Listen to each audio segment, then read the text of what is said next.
Welcome to Fast Casual Trends TV, where we cover some of the most exciting innovations in the hottest restaurant segment in the business. In each episode, we talk with innovators and executives about how fast casual is changing the restaurant business.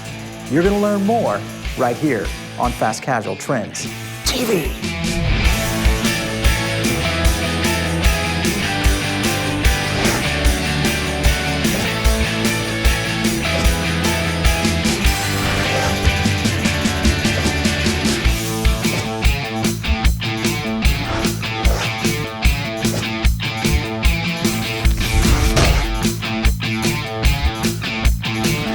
Welcome to another episode of Fast Casual Trends TV, where we cover innovations and insights in the restaurant business, all related to fast casual. We are here in Chicago continuing our coverage on the Fast Casual Trends and Directions Conference with Technomic, the National Restaurant Association, and some very fine people in terms of speakers and operators. Yeah. Brian Duffy, welcome to our show. Thank you very much, thanks. Brian, so you're from Philly. Yeah. You do a little bit of everything. You do a little culinary, a little front of house consulting, back house.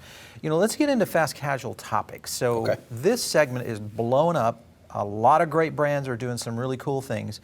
But the hard question that we always ask, there's some brands out there that aren't doing so well. Where are you seeing the guys falling down?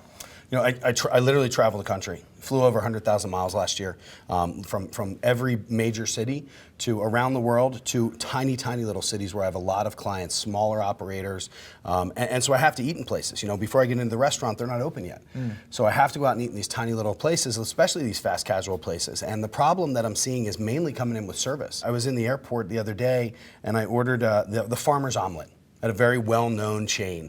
And I said, is it possible for me to get that off of the white ciabatta and put it onto the bagel? And the girl's response to me was, I just open the plastic. That's all I do.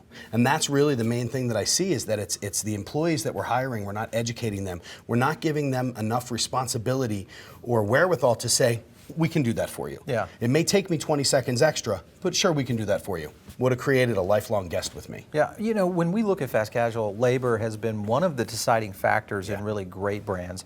Chipotle's done a great job with their HR teams and really creating this kind of this culture inside brands. But at the same time, there are 500 concepts out here now, and one-offs to the big guys.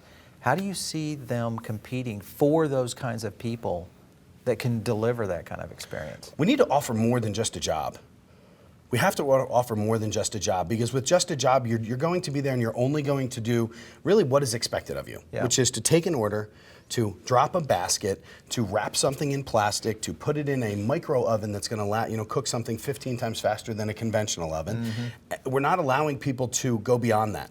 You know, to offer things like with what, Chipotle is doing an awesome job. Hey, we want you to be here, but what do you want to do in 5 years? Yeah. You want to be involved in this? Because we want you to be there, and we're going to invest in you to do that. Right. So it really comes back to, again, as the operators are getting involved, to get involved on that level. Yeah. Not just about building the brand, we have to do that. Not just about marketing, not just about focusing on the food.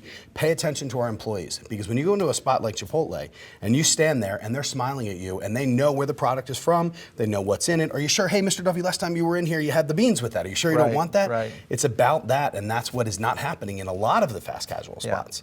And I think that's the challenge. You know, as we start to expand, guests are getting obviously more choice in terms of brand.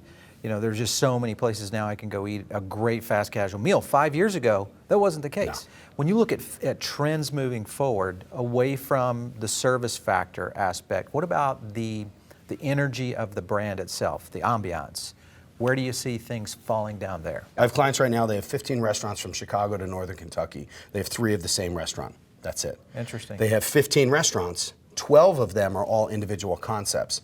In Cincinnati alone, they have 5 within a block of each other. And you walk into any one of those, whether it's a Monday night or a Friday night, and each place is packed. Right. It's owned by the same company. They're doing the same marketing for each one, but they're focused so well on one property that just sells craft beer, another property that just sells specialty cocktails, another property that does this. They're hitting every mark. And the cool part that I see is that you, who could be a specialty cocktail guy, is starting off at the beer place.